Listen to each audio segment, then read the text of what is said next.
अफराद मलबे के नीचे यानी यरमूक के इलाके में मौजूद हैं। शहरी दिफा का अमला उन्हें निकालने का काम जारी रखे हुए है। तमाम लापता होने वाले शहरियों की तलाश में तकरीबन 1 हफ्ता लग जाएगा। पता नहीं अभी तक मलबे में कितने ख़वातीन हैं, कितने बच्चे हैं, कितने बूढ़े हैं, कितने नौजवान हैं। काबिज़ फ़ौज के जंगी तैयारों ने कल यरमूक स्क्वायर पर दर्जनों बम गिराए। अपने सबसे होलनाक खूनी कत्लेआम में उनके मकीनों के ऊपर बहुत से घरों को तबाह कर दिया गया। अल-बज़्म ने कहा कि हमारे अवाम के ख़िलाफ़ वहशियाना इसराइली जाहिरियत के 21वें दिन तक शहदा की तादाद 7028 तक पहुँच चुकी थी। उनमें गुज़िश्ता 24 घंटों के दौरान 481 शहदा भी शामिल है।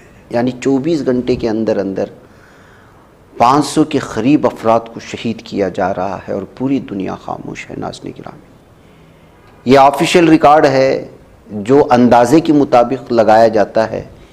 बसूरत दीगर अंदरूनी सतह पर किस कदर बर्बादी है, किस कदर तबाही है, इसका हम बयान नहीं कर सकते, क्योंकि मकीनों के घरों पर बमबारी करके सैकड़ों बच्चों, ख़वातीन और शहरियों को बाकायदा टारगेट बना करके बच्चों को लोग देखना चाहते हैं, नहीं दिखा पा रहे हैं। वजह उसकी है कि सूरत हाल देखिए, तड़पते हुए बच्चों की तस्वीरें देखिए और दुनिया खामोश है। यहाँ पर बहैसियत मुसलमान या मजहब के नाम पर हमले नहीं होना चाहिए, इसराइल को तबाह बर्बाद नहीं करना है, बल्कि बहैसियत इंसान इसको जो है इस दुनिया की इस धरती से ही उठा करके जो है खाली कर देना है इस कौम को। आप अंदाज़ा नहीं लगा सकते इन मासूम बच्चों की तस्वीरें बना करके जालिम दहशतगर्द इसराइली आम अवाम टिकटॉक पर मजाक बना करके, पानी जो बंद कर दिया गया है उसका उड़ा करके और इनके चेहरे जो खून आलूदा हैं उनका मजाक बना करके टिकटॉक में इसराइली दहशतगर्द हैवान किस्म के लोग मजाक बना करके वीडियोस पेश कर रहे हैं। मैं वो दिखा भी नहीं सकता, इस कदर गई गुजरी ये कौम है। देखिए गज़ा की पट्टी में किसी ने बनाया है ये तस्वीर, इन तमाम के तमाम बच्चों का कातिल है। किसी आर्टिस्ट ने इसको बना करके भेजा है। पीछे तबाह हाल गज़ा है और यहाँ मासूम बच्चों के चेहरे। एक बाप होना किस कदर परेशान कुन है। गज़ा की पट्टी में इस तस्वीर को देख लीजिए, जो अपने गिरे हुए मलबे से भाग करके अपने बच्चों को बचा करके भाग रहा है शख्स। एक मां बनना फिलिस्तीन में, एक बाप बनना बच्चों का किस कदर जो है इस वक्त जो भयानक और किस कदर दर्दनाक ये चीज़ें हैं और किस कदर दर्दनाक ये तस्वीरें निकल कर के सामने आती हैं। हम उसका तसव्वुर भी नहीं कर सकते यहाँ स्टूडियो में बैठ कर के या अपने घर में बैठ कर के, या ये तस्वीरें और ये ख़बरें आप तक पहुँचाते हुए।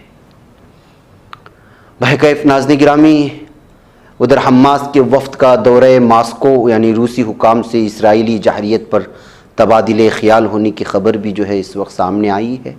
हमास के सीनियर रहनुमा डॉक्टर मूसा अबू मरज़ूक़ ने दारुल-हुकूमत मास्को में रूस के नायब वज़ीर ख़ारिजा मिखाइल बोगदानोव के साथ फ़िलिस्तीन में जारी इसराइली खिलाफ वर्जियों पर बातचीत की है। इस मौके पर हमास की सियासी शोबे के अरकान ने गज़ा की पट्टी पर जारी इसराइली जाहिरियत पर रूसी हुकाम को ब्रीफिंग भी दी है।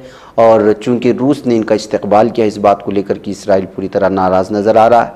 वहाँ लबनान में हिज़्बुल्लाह के मीडिया ने भी बताया है कि हिज़्बुल्लाह के सेक्रेटरी जनरल हसन नसरुल्लाह ने फ़िलिस्तीनी इस्लामी जिहाद तहरीक के सेक्रेटरी जनरल ज़ियाद नखाला और हमास की सियासी ब्यूरो के नायब सरबराह सालेह अल-आरवी से भी मुलाकात की है। हिज़्बुल्लाह के ज़राए अबलाग का मानना है कि इस इजलास में बैनुल-अक़वामी और इलाक़ाई सतह पर लिए गए मौक़िफ़ पर गज़ा में मुज़ाहमत के लिए हकीकी फ़तह हासिल करने की खातिर इस एहसास मरहले पर मज़ाहमती महवर की जमातों के लाएअमल का जायज़ा लेना था।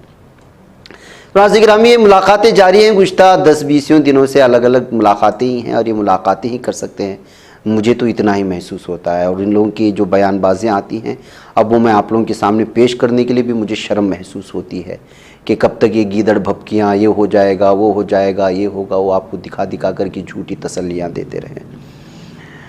जब कभी ज़मीनी सतह पर ये लोग उतर जाएंगे तो फिर खुशखबरियाँ आपको ज़रूर सुनाएंगे। आइए, आसाम में सरकारी मुलाजिमीन अब दूसरी शादी नहीं कर पाएंगे। हेमंत बिस्वा शर्मा हुकूमत ने रियासत में सरकारी मुलाजिमीन की शादी से मुतालिक 58 साल पुराने कानून को फौरी असर से नाफिज कर दिया है। साथ ही उसे न मानने वालों को कानूनी कार्रवाई की तंबीह भी दी गई है।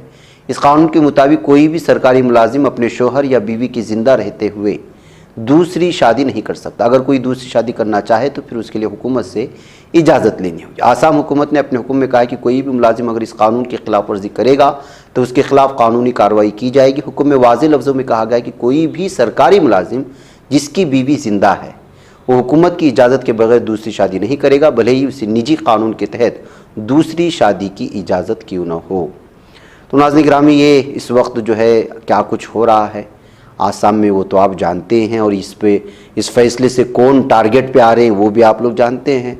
बगैर ये सियासी फ़ायदा उठाने के लिए इलेक्शन जब करीब आते हैं तो इन सियासी लीडरान की यही रिवायत है, और ये भारत में आम सी बात बन चुकी है जब से जो है बीजेपी ज़ेर इक़्तिदार आई है मरकज़ी हुकूमत में।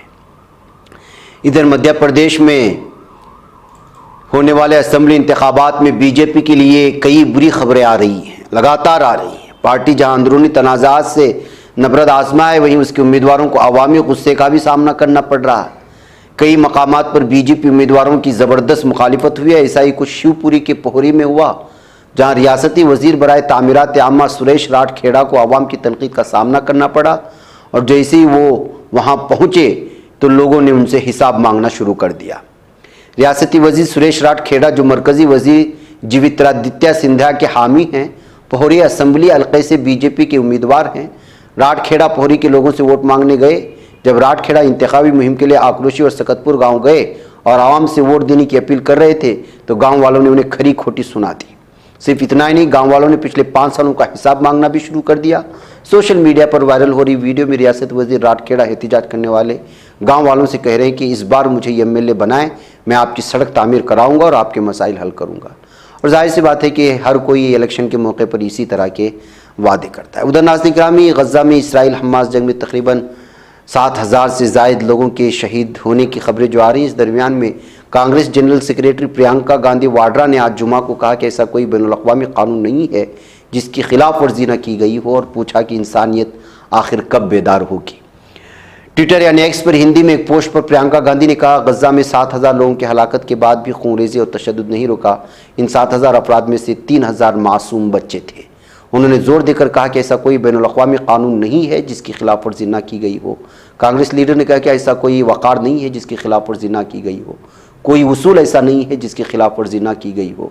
प्रियंका गांधी ने सवाल किया कि इंसानियत कब बेदार होगी? इतनी जानें गंवाने के बाद, इतने बच्चों की कुर्बानी देने के बाद क्या इंसान होने का शऊर बाकी रह गया है? क्या ये कभी मौजूद था? इस तरह सख्त सवाल करते हुए उन्होंने इस वक्त तनकीद करने की कोशिश की है। इधर मध्य प्रदेश की बात हो रही थी नाज़रीन गिरामी की किस तरह मुश्किलें बढ़ती जा रही हैं बीजेपी की।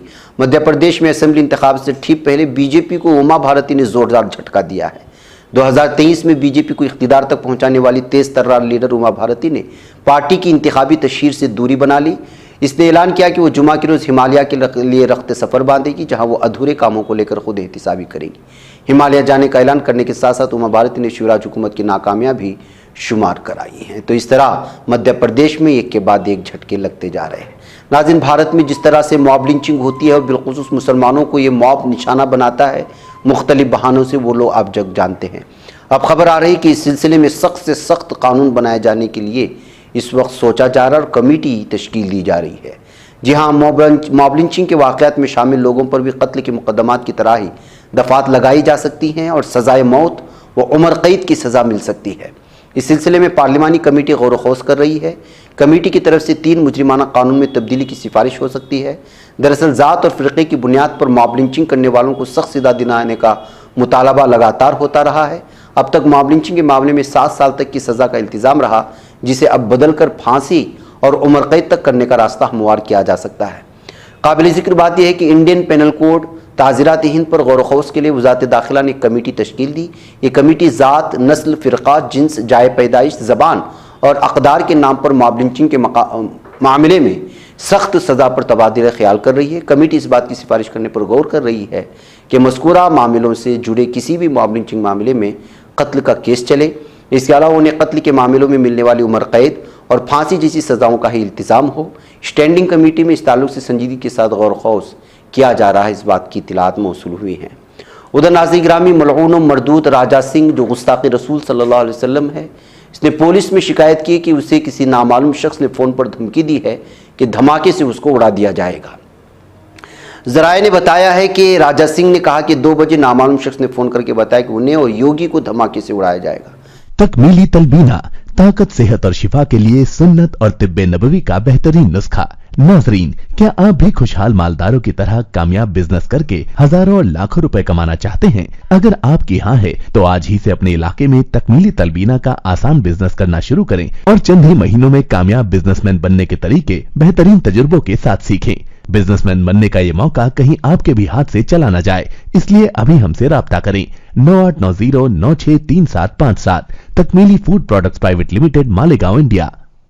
इस मौके पर वायरल वीडियो में मलऊन सिंह रियासती हुकूमत और पुलिस पर तनकीद करते हुए कहा कि चीफ मिनिस्टर के इशारे पर बीजेपी कायदीन की बात रिकॉर्ड की जाती है, फिर पुलिस का फ़र्ज़ नहीं है कि वो उनका तहफ़्फ़ुज़ करे।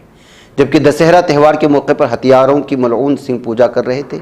बैरून मुल्क से नामालूम शख्स की धमकी पर इतना खौफज़दा हो गए, ताज्जुब की बात है। बहरकैफ नाज़िर गिरामी किस कदर मलून और मरदूद है, आपको मालूम है कि अब इलेक्शन के मौके पर इस तरह की कुछ बातें करके जो है वो लोगों की सिंपैथी जोड़ना चाहता है। इस तरह के मामले और इस तरह के तबसरे सुनने को मिल रहे हैं।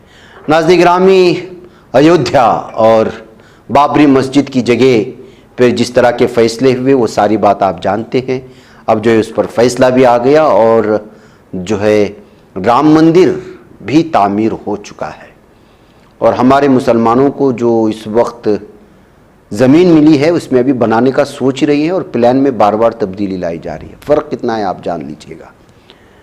बहरकैफ मुझे तनकीद नहीं करनी है, लेकिन ये वाकई में अलमिया है मुस्लिम कौम के लिए। वज़ीर-ए-आज़म नरेंद्र मोदी 22 जनवरी को उत्तर प्रदेश के अयोध्या में राम मंदिर की इफ्तिताही तकरीब में शिरकत करेंगे। पीएम मोदी ने ट्विटर पर एक पोस्ट में बताया कि मैं बहुत खुशकिस्मत महसूस करता हूँ। ये मेरी खुशकिस्मती है कि अपनी ज़िंदगी में मैं इस तारीख़ी मौके का मुशाहिदा करूँगा। नाज़िर गिरामी लंबा बयान है उनका, लेकिन इससे आप साफ़ और वाज़ेह तौर पर अंदाज़ा लगाएं कि 2024 के आम इंतखाबात से पहले एक बार फिर कौन सा मौजू ज़ेर बहस आ सकता है और बीजेपी इसको किस कदर बड़ी कामयाबी के तौर पर पेश कर सकती है और इस इफ्तिताही तकरीब को किस तरह आलमी पैमाने पर मीडिया मोदी को हीरो बना करके पेश करेगा, इसका अंदाज़ा आज अभी से लगा सकते हैं। नाज़रीन, मुझे इजाज़त दें। अस्सलामु अलैकुम वरहमतुल्लाहि वबरकातुहू। बच पाता है कोई सहाफ़ी की निगाहों से, मिलाता है ये लोगों को मोहब्बत की पनाहों से। करम और दर्दमंदी का है एक संसार, सीधी बात। अज़ीमत जुर्अतो हिम्मत का है इज़हार, सीधी बात। अज़ीमत जुर्अतो हिम्मत का है इज़हार, सीधी बात। ये चैनल हक निगर बनकर कुचल देता है फितनों को।